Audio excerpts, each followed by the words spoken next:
Another tornado warning. Fourth tornado warning. The National Weather Service in League City has issued a tornado warning for northwestern Harris County and southeastern Oh, that's Texas moving close until to us. 11:30 a.m. Central Standard Time.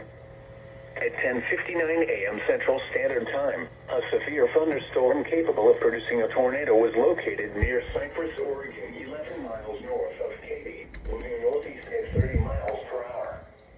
Hazard: tornado. Source: radar indicated rotation. Impact: flying debris will be dangerous to those caught without shelter. Mobile homes will be damaged or destroyed. Damage to roofs, windows, and vehicles will occur. Tree damage is likely. This dangerous storm will be near Tomball and Cypress around 11:05 a.m. Central Standard Time. I really wish the storm Hooks was taking Airport car around down. 11:15 a.m. Central Standard Time. Take cover now. Move to a basement or an interior room on the lowest floor of a sturdy building. Avoid windows.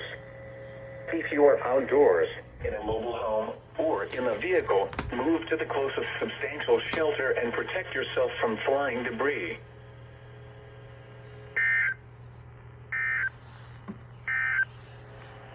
The National Weather Service in League City has issued a tornado warning for